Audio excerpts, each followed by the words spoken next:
Well, hello. So this week we get to topics that are scarily pertinent to the modern day. I did, when it was announced that the university was moving to remote, I did think, oh dear, um, the 14th century is yet to come in this class. And I don't think any of us late medieval historians expected our research and our teaching to be quite so relevant. And I'm like, oh, I've suddenly got EH101, early European civilization, is suddenly one of the most relevant classes on campus.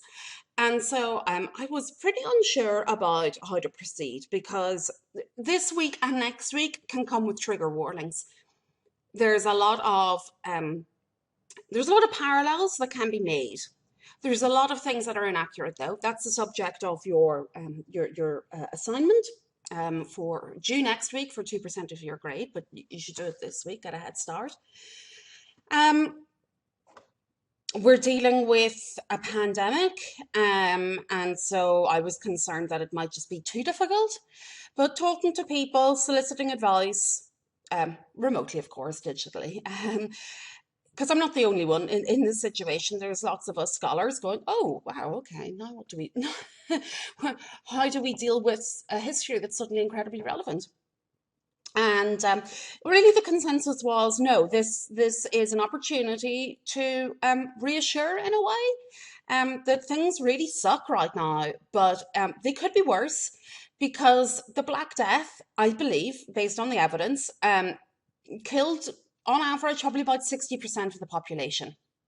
COVID-19 is thankfully to date killing a lot fewer people than that. We think it's very hard for us to get numbers in the Middle Ages. Up to 200 million people were killed by the Black Death. So, yeah, stuff sucks right now, but at least 200 million people haven't been killed in the space of the disease.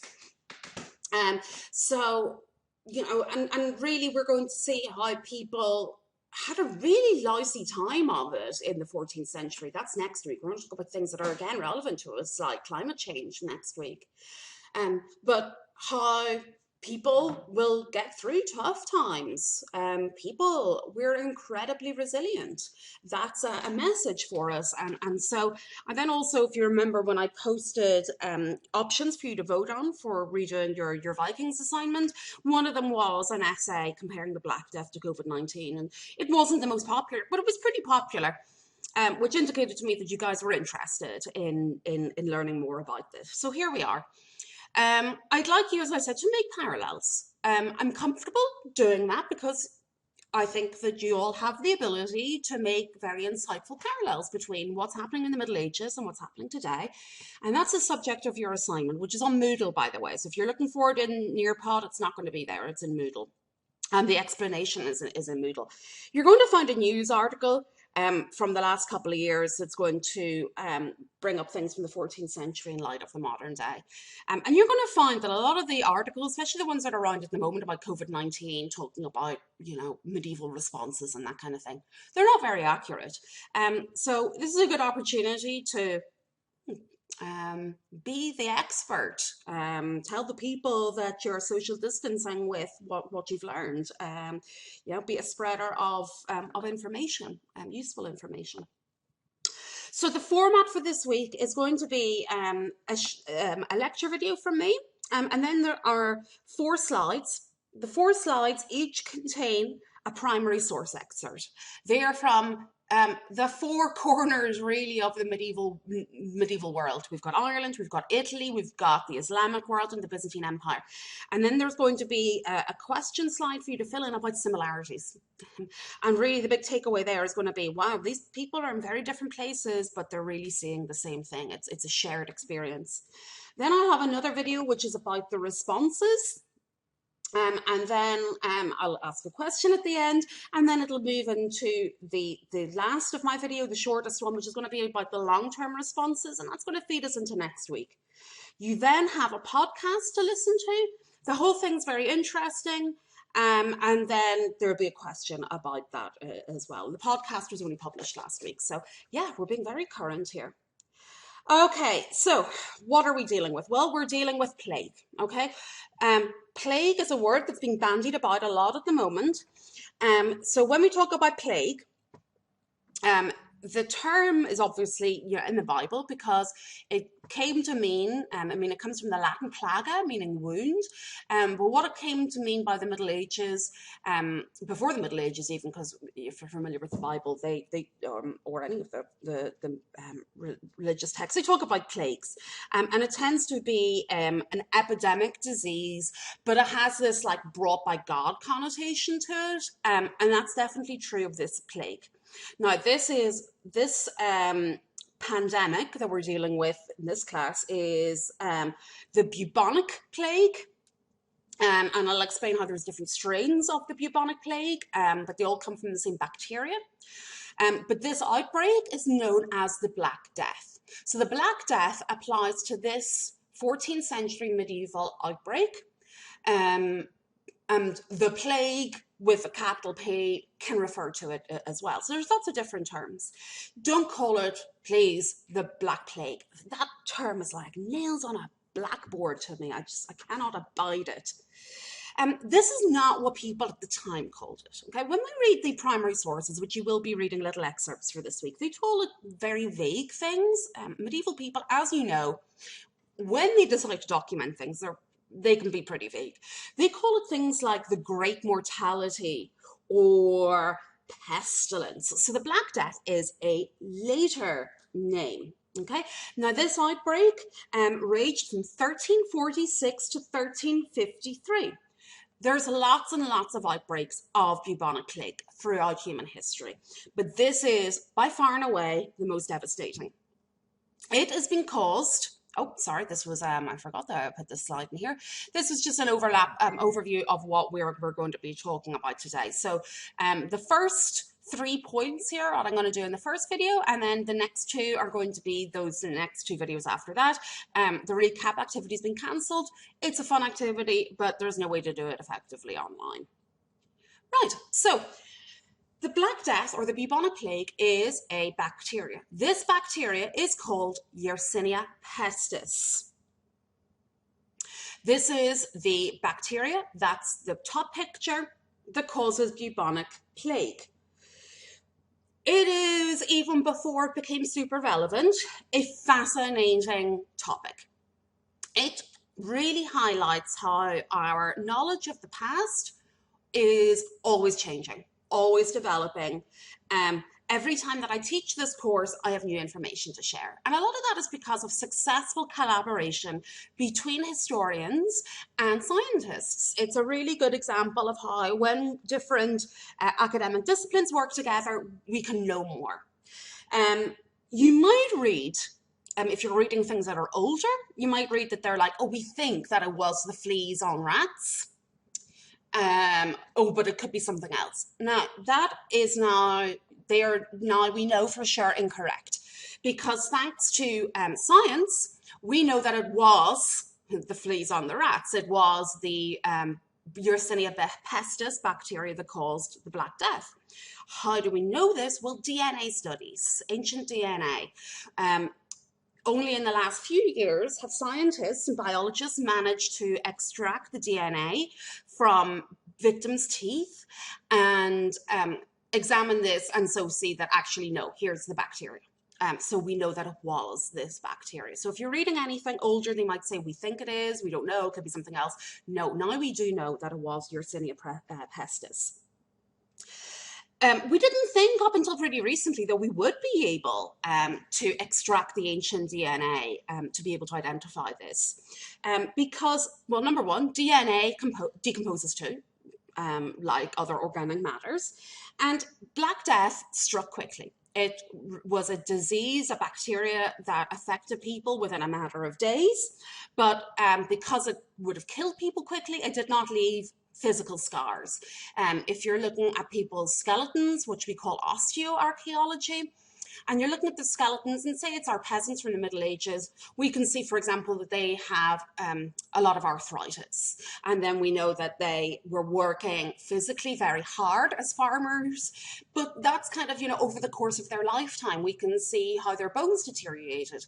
If it's a disease that kills you in a few days, it does not leave a presence on bones. I mean, if you think about it, COVID-19, if in several hundred years people are examining the remains of people affected by COVID-19, they're not going to see any physical remains on their bones because it's a respiratory tract infection. So that is not going to survive on bones. It's in the soft tissue. So this is why we didn't think we would ever know. We always thought that Black Death would be a mystery. The other problem is, it killed people quickly, but as is happening now, people still can die of other things while there's a pandemic going on.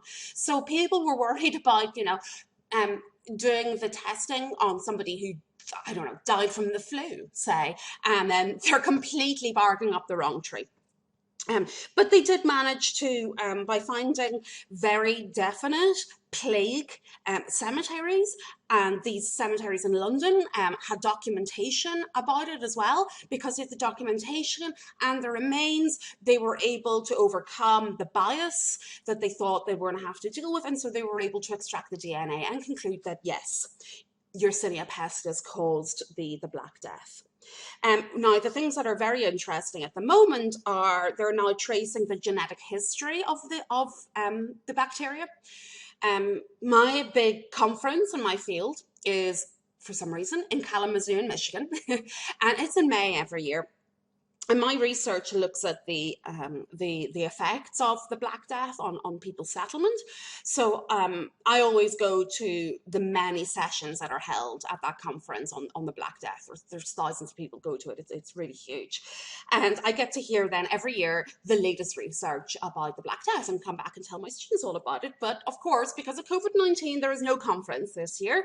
So it actually does... Yeah, funny enough, it's going to set us back in terms of our knowledge. We're not disseminating our research the way we usually would.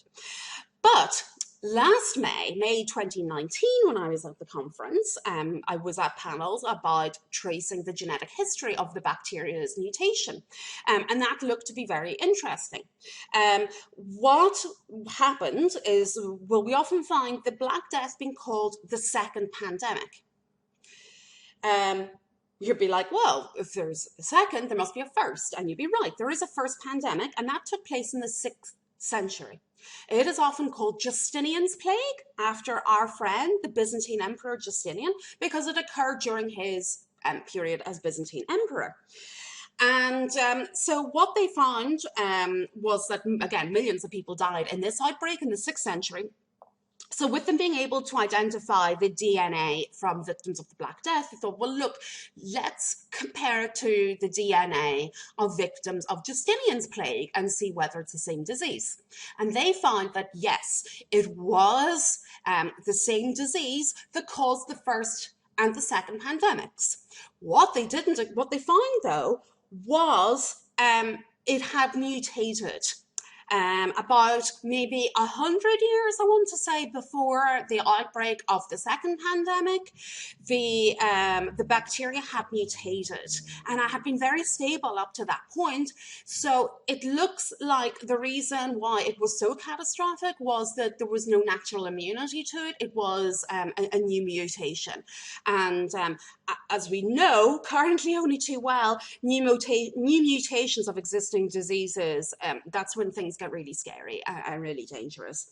Now, this was only preliminary findings. I'm sure they have a better idea now a year later, but as I said, I'm not going to know. I'm going to have to wait for it to be published. There was also a third pandemic, and that is how we got the theory about the fleas on the rats, by looking at the accounts from the third pandemic. And the third pandemic happened in India and China at the beginning of the 20th century, so in the early 1900s. And it was an outbreak caused by fleas on rats, and therefore they extrapolated the findings from the third pandemic to the second. So what they found that it was the fleas on the rats, and humans had no resistance to this bacteria. Funnily enough, they found that this third pandemic, the disease is not the bacteria has not mutated actually since before the Black Death. So now the question is actually, has there been a third pandemic? Because if it's the same bacteria, there's no mutation difference, then it might be actually, we might technically be under the second pandemic still.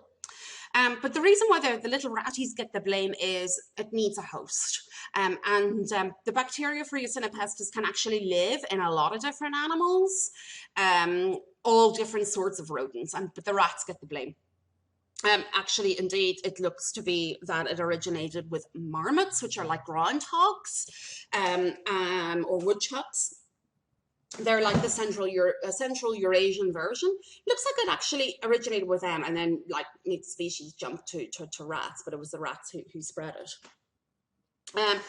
Another recent finding is probably explains why this Black Death, this 14th century outbreak was so killer, is because it wasn't just bred from the fleas and the rats. They get the bad press, but it looks likely that there was also transmission from person to person, from the lungs. So basically what we're dealing with now, that if it's in people's lungs and they cough or sneeze or splutter, and the bacteria is therefore coughed up and transmitted to another person. And as we know only too well, that leads to really fast spreading of a disease, and it looks like the recent research is indicating that's why the Black Death was as catastrophic as it was. It was spreading from person to person as well as from the rats. So there are actually 3 strains of the Black Death. Here they are listed. Bubonic. Okay, now that's the one that when we think of plague, we tend to think of bubonic plague. And that is coming from the characteristic of buboes. And that's what these pictures are showing.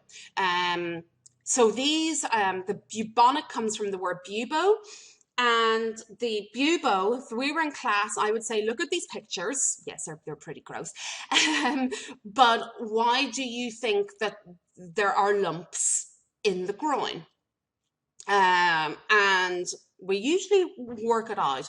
It takes a few students, but of course, this is where your lymph nodes are. This is the lymphatic system. This is the human system of the white blood cells that are harnessed to create our immune response to fight off any infection or disease. What has happened with the buboes, therefore, is that these lymph nodes have become completely overwhelmed. They are swollen and red and sore because they have got filled with, pus, basically. And it reflects the fact that the bacteria has overwhelmed your immune system's response to the disease. So we can see in these pictures in the groin, but of course think about where, if you get sick, you're looking for lumps in your neck, and those are lymph nodes. Also, you've got lymph nodes in your armpit. So those are other places that they would get buboes. So to medieval people, they write about these buboes. This is what distinguishes the bubonic plague for them. It looks like this is although it looks horrendous, like not the worst kind, it will have come, we think, from the flea bite. But then there's also this pneumonic form, which is the one I just mentioned, where it's person-to-person transmission, because if you look at pneumonic, what does it sound like? Pneumonia. Yeah, and that means that it was in the lungs. Okay, so that's the lung-based plague, pneumonic plague. We used to think that it was very difficult to catch it this way, but as I said, recent research is indicating, and particularly in light of what's going on now, actually no, this could be why it was so catastrophic. And then there was the rarest form that we still know the least about, and that is septicemic plague. And this is when it gets into the bloodstream. So you can imagine, if you get sepsis or septicemia now, it's an infection of the blood. It kills you really quickly. And so this would have been when the bacteria got into people's bloodstreams. So it killed them very, very quickly, but we don't really know much about it because of that. And it might have been because there were comorbidities. That is, maybe it was people who maybe they got it because they were having bloodletting or they had another disease that made it a lot worse. Now, where did we find out about this bubonic plague coming from being main transmission from the fleas on rats. Again, this is from comparison with the third pandemic. And doctors at the beginning of the 20th century, when they were studying this outbreak in Asia, they found that if a man went into a house with plague, he could expect 75 human and rat fleas on his legs. It's not gross. That's because a rat that is about to die of plague, because it kills the rats as well, not just the humans, but a rat that's about to die of plague could have 100 fleas on it. And fleas drink blood, but they need the host to be alive to bite them and drink their blood. If the rat dies, that means there's 100 fleas all at once looking to jump ship as quickly as possible onto the nearest living thing. And if that nearest living thing happens to be you, you're going to get all those fleas jumping on you and then biting you. And so it's been suggested, well, maybe this is how you end up with septicemic plague, that it just is multiple entry points, if you will. So the other thing that they write about, while the bubo is a characteristic symptom of plague, there were others. Medieval writers talk about black or blue spots, black and blue blisters, and pustules the size of freckles. This might be septicemic again. What it's telling us is that people's, these are like bruises. If you bruise yourself, it's because you've broken the capillaries under the skin. If you've got black or blue rash, or pustules, it's your veins, your capillaries, your blood system is breaking down, like you've got internal bleeding. So that could be the septicemic plague as well. What spreads the Black Death so quickly is how quickly people died from it. 2 to 3 days if you got bubonic plague, but if you had septicemic plague, you're talking less than a day, because it's going to cause massive internal bleeding. Now, I would say not to alarm you, but you know what? You're hardened individuals now. You still can, in theory, get plague today. In fact, there's about 5 to 10 people in the United States get bubonic plague every year. It used to be when I taught this class that students, I would tell them this, and then they would look scared, and I'd be like, what questions have you got? And they would say, could we have, since there is plague in the US, could we have plague today? And I'd say, well, no, it's unlikely, because it's a bacteria, and we can treat bacteria with antibiotics. The thing you need to be really scared about are viruses, because it's hard for us we have to build a vaccine or a treatment that is specific to that virus, unlike a living thing like bacteria, which can be killed off by antibiotics. So if anybody tells you Dr. McAllister's a witch because she said this about viruses in the past, I'm not. I just know far too much about medieval diseases and the Black Death. So I was sadly right in this case. Don't be worried about the plague. Even though it's, as this picture shows, it's saying no squirrels. Yeah, squirrels are rodents. So I would be saying to you, if we were on campus, don't live up to a dare to touch any of the campus squirrels, just to be on the safe side. But actually in the western US, it's mostly where it breaks out, and it's actually prairie dogs are the biggest problem. They have it in their little burrows. So today, usually around 10 people in the western United States, sort of like Idaho, Colorado area, they get bubonic plague. Roughly about 1 in 7 still die. And it's not because we can't treat it. We can. It's the fact that it's the bubo that is the characteristic symptom. The early symptoms are pretty generic. You get a high temperature, and you get, the shivers. And so you pitch up, and the doctor's like, oh, well, they've got the flu. And by that point, by the time the bubos are showing up, it's kind of too late a lot of the time.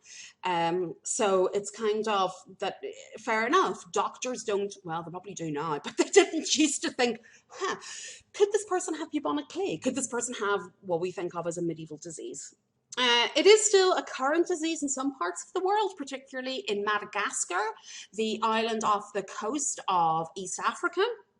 Now they have had outbreaks the last number of years, because it breaks out in their prison populations, where the conditions are very poor, and then spreads around the capital city. In the US, it's usually isolated instances, usually like, somebody touches a squirrel or a prairie dog and gets it. There's some sad stories out there that you'll see, perhaps doing your research.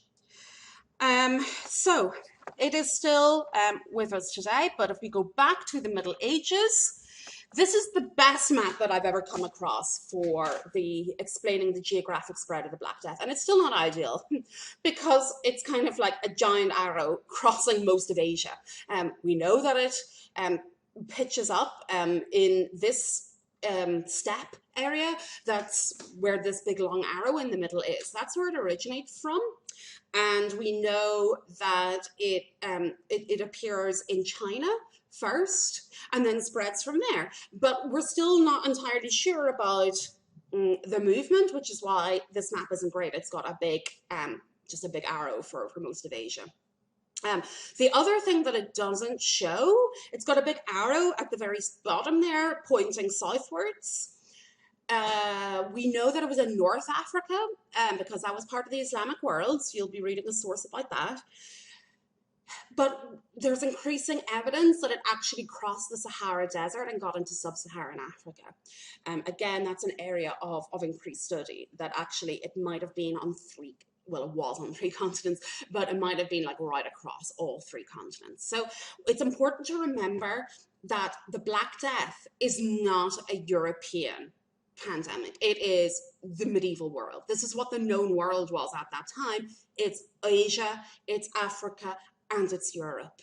It doesn't get to the Americas because there is no contact between Europe, Asia, Africa, and the Americas by the 14th century. Remember our Vikings who were in Canada, they're long gone by this point. So this is the medieval world, the known world at this time. Now, this particular outbreak, because there were lots of outbreaks, but the Black Death is this particular 14th century outbreak. It probably started off among marmots in Asia and then moved into China and then came back to Europe along the trade routes that crossed the Mongol Empire. So it's the Mongol Empire that is providing a period of great economic opportunity by connecting Europe and Asia with one political entity, but the downside is it's also creating biological processes between Europe and Asia that weren't there before. Now, the first place that is documented from a European perspective for the Black Death showing up is, and I hope you can see my little cursor, Kaffa. Okay, Kaffa, just in case this isn't showing up, it is on the Black Sea. So that sea to the north of Constantinople, Kaffa is the far side of it.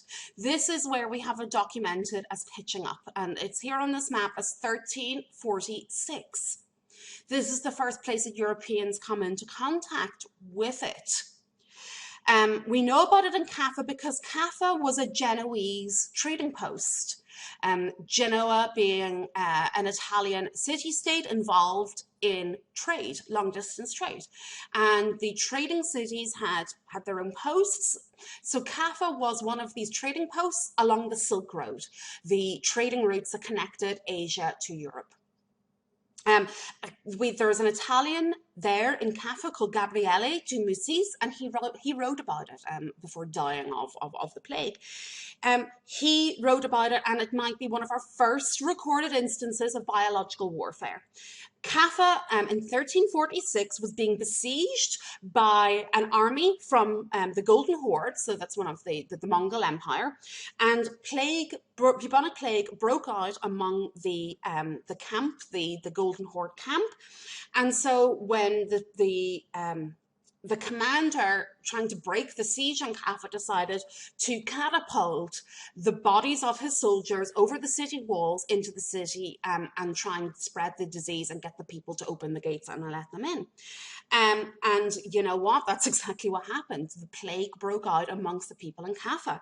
And because there were Europeans living there and there was a trading post, it spread back to Europe along the trading routes. So from here, if we look at these arrows, went from Kaffa to the Byzantine Empire to Constantinople, and then it goes and starts making a northwards turn, and the next place it hits was Italy. It seemed to have hit cities to begin with. That's what these black dots are on this map, and then spread out from the cities to the surrounding countryside. So it took longer to hit rural areas. It hit the cities first. So it moved to England, and by 1348, it pitches up in Italy in 1348 as well. It only takes a few months to make the move from Italy to England. It seems to have been following land and particularly sea-based trade routes. This has been suggested that probably this is how the rats were moving. The rats were on board the ships. The ship calls into the dock with the trade goods. It's not just the trade goods getting off the ship, it's the ratties as well. It was pretty dormant over the year 1347, but 1348 was really the boom year where it really got going. The shape of it moving around Europe here is a big anti-clockwise circle. It pitches up in Kaffa in 1346, and then you can see Moscow right above Kaffa at 1351. So that is where it ends up in 1351. It goes in a big anti-clockwise circle. The only places that it spares are very mountainous, very low density populations. You can see how in the north of Scandinavia, it's not colored in gray. And that's because this was the tundra, very, very low population levels here. Probably they did not have the levels of population required to host and spread the disease. You might read about, oh, Poland didn't get the disease. Poland did get the disease. There's all these rumors about how different parts of Europe didn't get the disease because they instituted quarantine. Now, that's not true. Likewise, you might hear how, oh, Jews didn't get it because they were a lot cleaner and had ritual bathing, unlike Christian Europeans. That also is not true. Because remember, if it's pneumonic and it's spreading from person to person through the lungs, it doesn't matter how often you're going to have a bath, if you're still going to get it, guys. So there's a lot of misinformation out there about it. It might also have been too cold up in the north of Scandinavia for the bacteria to survive. Now you'll see another area where like, oh, not really sure. It looks like it did a big split here somewhere. And so part of it ended up being Europe. And then you can see that there's also a southern stretch that ends up in both the Byzantine Empire, but also the Islamic world. So we can see in this southern end, if you look at North Africa, it's spreading from Baghdad in 1347. And then it's reaching Marrakesh in Morocco in the far west of North Africa 2 years later. It's also moving southwards through the Arabian Peninsula, and from there probably into sub-Saharan Africa, but as I said, that's a current area of investigation. We're really also not sure about the Asian outbreaks at this time. If you know anything about medieval China, you'll know that they were a very centralized political system led by an emperor. They were very learned intellectuals, particularly compared to Western Europe. Western Europe gained an awful lot of technological information from China, including gunpowder, paper making. But like Western Europe, medieval China, not very interested in things like demographics. People, it seems, across the medieval world over, not very interested in recording the absolute numbers of people who died of this. So we do not have very accurate, widespread death records to tell us completely how many people caught or died from the Black Death. In saying that, based on what evidence we do have from China, it's been suggested that at some places up to 90% of the population was killed by this outbreak of bubonic plague. It's been suggested that in modern-day Beijing, it had another name in the Middle Ages, but I can't remember off the top of my head. It's been suggested, based on the surviving documentation, that 90% of the population of Beijing died during the Black Death. In Europe, we think it's maybe 60% because they were underrepresenting the number of women and children who were killed. So your textbook's going to give you actually too low a figure, I personally believe, based on the historic evidence. But it might have been as high as 90% in China. And the other thing that terrifies people in the Middle Ages is the fact that everyone gets this disease. They are like, oh my God, healthy, robust people are getting it too, men and women equally. Later outbreaks tend to affect the poor, the old, the young. And so it got this reputation, plague of being, a childhood disease and the disease of the poor and the old, but not the Black Death. It affected everyone. However, medieval people did notice that people who lived in close proximity to one another were very badly affected by it. For example, monks and nuns, because think about what we know about monks and nuns. They live communally in dormitories in monasteries. They also noticed that certain professions got it more than others.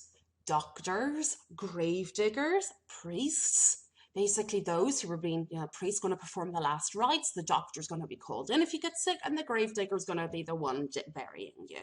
So medieval people noticed that those people were getting sick the worst. Now, where did they think it came from? As said today, we think it came from marmots, and was a zoonotic disease. That is, it jumped the species barrier. One of the theories that doesn't really stand up very well, but you still sometimes get today, is this theory about disease pools. We can see this really good at the very last week of the semester. We're going to talk about smallpox. Another pandemic. Yeah, we're filled with grim diseases in this class. But smallpox does fit the theory of disease pools, whereby there's like a pool of disease in a population, and the local population kind of builds up herd immunity to the disease. And so it kind of reaches an equilibrium with the population where they've got a herd immunity. But as soon as the pool breaks and it spills out and it hits a population that has no immunity to the disease, then it's going to get really scary. Is the theory of this disease pools. Now, we'll see this in the last week of the semester when we talk about smallpox. It fits this theory very well, but not the Black Death, because, to go back to this map, this is the Silk Road. There has been contact between Europe and Asia along these Eurasian trade routes for thousands of years. So that raises the question, why at this point? Why at this point did it break out and not thousands of years before? Again, it might be because of the genetic mutation, but we're still not sure yet. So, what medieval people thought, though, was rather different from what we know today.